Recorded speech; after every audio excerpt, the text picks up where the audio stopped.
News first ಆಯೋಜಿಸ್ತಾ ಇರುವ ಕರ್ನಾಟಕದ ಅತಿ ದೊಡ್ಡ ಇವಿ ಎಕ್ಸ್ಪೋ. ನಮ್ಮ ಸುರೇಶ್ ಬಾಬು ಅವರ ಹುಟ್ಟುಹಬ್ಬ ಅದು ಅವರ ಹುಟ್ಟುಹಬ್ಬ ಅಲ್ಲ, ಈ ಭಾಗದ ಎಲ್ಲ ಜನಗಳ ಹುಟ್ಟು ಹಬ್ಬದ ರೀತಿಯಲ್ಲಿ ಅವರ ಅಭಿಮಾನಿಗಳು ನೆರೆದು ಆಚರಿಸ್ತಾ ಇರೋದೇ ಅಲ್ಲ, ನಿಜವಾಗ್ಲೂ ಅದೊಂದು ದೊಡ್ಡ ಕಾರ್ಯ.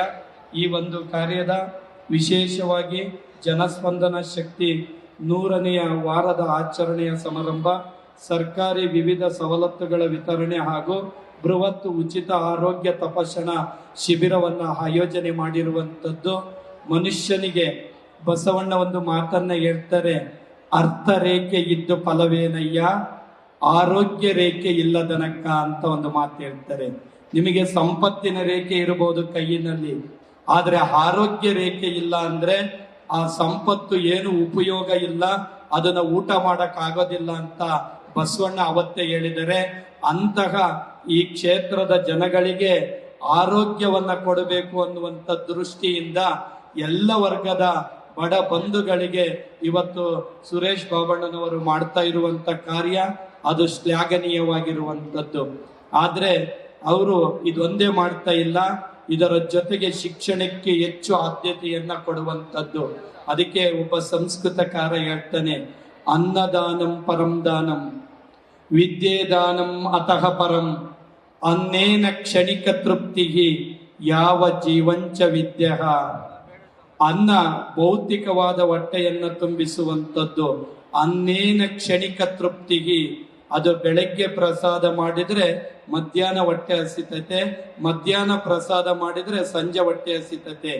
ಆದ್ರೆ ಅನ್ನೇನ ಕ್ಷಣಿಕ ತೃಪ್ತಿ ಯಾವ ಜೀವಂಚ ವಿದ್ಯ, ವಿದ್ಯೆ ಅನ್ನುವಂತಹ ಬುದ್ಧಿ, ಜ್ಞಾನ ಅನ್ನುವಂತಹ ಬುದ್ಧಿ ಬಳಸಿದಷ್ಟು ಬೆಳೆಯುವ ಏಕೈಕ ಬುದ್ಧಿ ಅಂದ್ರೆ ಅದು ನಾಲೆಡ್ಜ್ ಬುದ್ಧಿ, ಜ್ಞಾನದ ಬುದ್ಧಿ. ಅಂತಹ ಬುದ್ಧಿಯನ್ನ ಜನಪ್ರಿಯ ಶಾಸಕರು ನಿಮ್ಮೆಲ್ಲರಿಗೆ ಹಂಚುವುದರ ಮೂಲಕ ಜನಮಾನಸದಲ್ಲಿ ಜನಪ್ರಿಯ ಶಾಸಕರಾಗಿದ್ದಾರೆ ಅನ್ನುವಂಥದ್ದು. ಅವರು ಮಾಡಿದಂತಹ ಕಾರ್ಯಗಳು, ರಸ್ತೆ ಅಭಿವೃದ್ಧಿಗಳು, ಶಿಕ್ಷಣಕ್ಕೆ ಹೆಚ್ಚು ಆದ್ಯತೆ ಕೊಡುವಂಥದ್ದು. ನಿನ್ನೆ ವಾಟ್ಸಪ್ ಫೇಸ್ಬುಕ್ ಅಲ್ಲಿ ಬರ್ತಾ ಇತ್ತು, KS IAS ವಿದ್ಯಾರ್ಥಿಗಳಿಗೆ ಉಚಿತವಾಗಿ ಓದಿಸುವಂತ ಕೆಲಸವನ್ನ ಯಾವುದೇ ಬಡವರಿರ್ಲಿ ಅಂತ ಬಡವರಿಗೆ ಕೊಡುವಂತ ಕಾರ್ಯವನ್ನ ನಮ್ಮ ಶಾಸಕರು ಮಾಡ್ಕೊಂಡ್ ಬಂದಿರುವಂತದ್ದು. ನಿಜವಾಗ್ಲೂ ಅದು ಶ್ಲಾಘನೀಯವಾಗಿರುವಂತದ್ದು.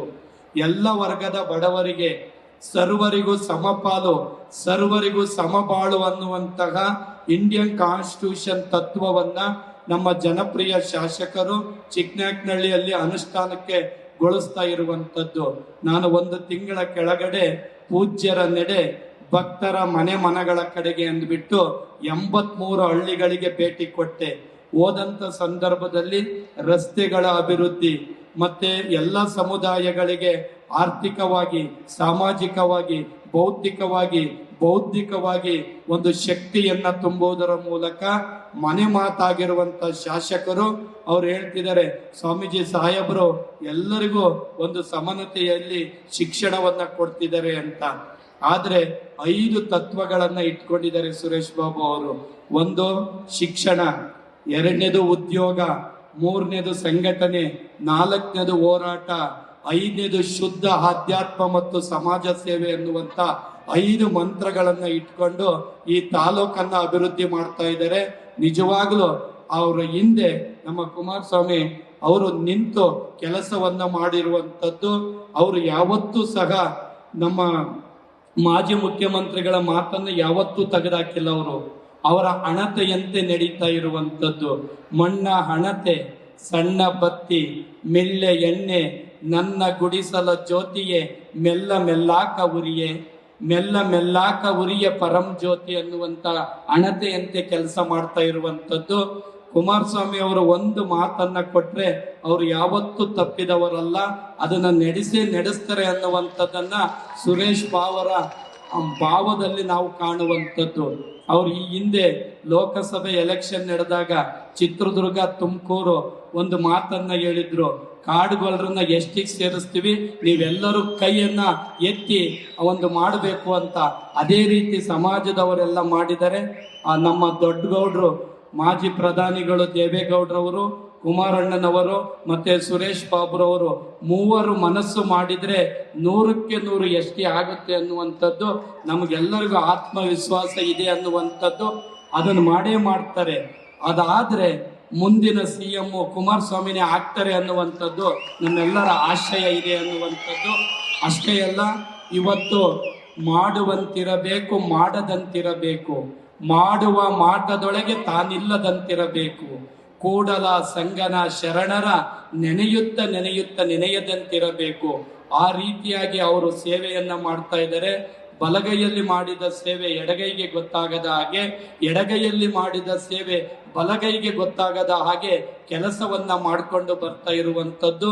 ನಿಜವಾಗ್ಲೂ ಕುವೆಂಪು ಅವರು ಒಂದು ಮಾತನ್ನ ಹೇಳ್ತಿದ್ರು. ಸುರೇಶ್ ಬಾಬು ಅವರನ್ನ ಕುರಿತು ಅವರು ಕುಮಾರಣ್ಣನ ಮೇಲೆ ಇಟ್ಕೊಂಡಂತ ನಂಬಿಕೆಯನ್ನ ಈ ಒಂದು 4 ಲೈನಲ್ಲಿ ಹೇಳ್ತಾರೆ. ಮುಚ್ಚುಮರೆ ಇಲ್ಲದೆ ನಿನ್ನ ಮುಂದೆಲ್ಲವನ್ನು ಬಿಚ್ಚಿಡುವೆನು ಗುರುವೆ ಎನ್ನ ಅಂತರಾತ್ಮ. ಪಾಪವಿದೆ, ಪುಣ್ಯವಿದೆ, ನರಕವಿದೆ, ನಾಕವಿದೆ, ಸ್ವೀಕರಿಸು ಓ ಗುರುವೆ ಎನ್ನ ಅಂತರಾತ್ಮ ಅಂತ ಆ ಒಂದು ವಾಕ್ಯವನ್ನ ಸುರೇಶ್ ಬಾಬು ಅವರು ಮತ್ತು ಕುಮಾರಣ್ಣನವರಿಗೆ ಕುವೆಂಪು ಅವತ್ತು ಬರೆದಿದ್ರು ಅನ್ನುವಂತ ವಾಸ ನನಗೆ ಆಗ್ತಾ ಇದೆ ಅನ್ನುವಂಥದ್ದು. ಅವರು ಮಾಡಿದಂತ ಕಾರ್ಯಗಳು ಅನ್ನ ಅರಿವು ಆಶ್ರಯವನ್ನ ಜನಮುಖಿಯಾಗಿ ಗೊಳಿಸುವಂತ ಮಠಗಳು ಮಾಡುವಂತ ಕೆಲಸವನ್ನ ಸುರೇಶ್ ಬಾಬು ಅವರು ಮಾಡ್ತಾ ಇದ್ದಾರೆ. ನಿಜವಾಗ್ಲೂ ಅವರು ರೈತ ನಾಯಕರಾಗಿ ಕುಮಾರಣ್ಣನವರ ಮತ್ತೊಬ್ಬರು ತತ್ವದ ಉತ್ತರಾಧಿಕಾರಿಯಾಗಿ ನಾವು ಸುರೇಶ್ ಬಾಬಣ್ಣನವರನ್ನ ಕಾಣ್ತಾ ಇದೀವಿ ಅನ್ನುವಂಥದ್ದು.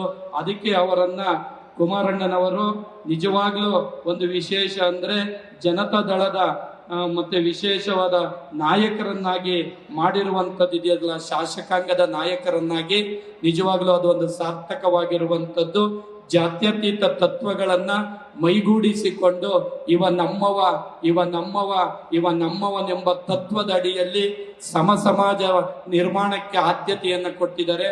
ನಿಜವಾಗ್ಲೂ ಅದೊಂದು ಆಡಳಿತ ಇದೆಯಲ್ಲ, ತಾಲೂಕು ಶಾಸಕರು ಎಷ್ಟು ಅದ್ಭುತವಾಗಿ DC ಅವರನ್ನ, AC ಅವರನ್ನ, ತಹಸೀಲ್ದಾರ್ ಅವರನ್ನ ಒಟ್ಟಿಗೆ ಇಟ್ಕೊಂಡು ಕಾರ್ಯಾಂಗ, ನ್ಯಾಯಾಂಗ, ಶಾಸಕಾಂಗವನ್ನ ಒಬ್ಬರು ಶಾಸಕರು ಯಾವ ರೀತಿ ನಿಭಾಯಿಸ್ತಾರೆ ಅನ್ನುವಂಥದ್ದನ್ನ ಚಿಕ್ಕನಾಯಕನಹಳ್ಳಿ ಶಾಸಕರನ್ನ ನೋಡಿ ಬೇರೆಯವರಿಗೆ ಮಾದರಿ ಆಗ್ಬೇಕು ಅನ್ನುವಂಥ ಮಾತನ್ನ ಹೇಳ್ತಾ, ಸಮಯ ಆಗಿರೋದ್ರಿಂದ ಮಾತಿಗಿಂತ ಮೌನಕ್ಕೆ ಅಧಿಕ ಬೆಲೆ ಇದೆ ನೋಡ, ಹಾಡುವಂತ ಮಾತ ತೂಗಿ ನೋಡು, ಬೇರೊಂದು ಜೀವಕ್ಕೆ ಬೇಕಾದ ಮಾತಾಡು, ಬೇಸರವೆನಿಸುವ ಮುನ್ನ ಸಾಕು ಮಾಡು ಸರ್ವಜ್ಞ ಎಂಬಂತೆ ನಿಮ್ಮೆಲ್ಲರಿಗೂ ಶುಭಾಶಯಗಳನ್ನ ಕೋರ್ತಾ ಮಠದ ವತಿಯಿಂದ, ಸಮಾಜದ ವತಿಯಿಂದ ಸುರೇಶ್ ಬಾಬಣ್ಣನವರಿಗೂ, ನಮ್ಮ ಮಾಜಿ CM ಕೇಂದ್ರ ಸಚಿವರಿಗೆ ಕುಮಾರಸ್ವಾಮಿ ಅವರಿಗೆ ಸನ್ಮಾನವನ್ನ ಮಾಡ್ತಾ ಇದ್ವಿ. ನಿಮ್ಮೆಲ್ಲರಿಗೂ ಶರಣ.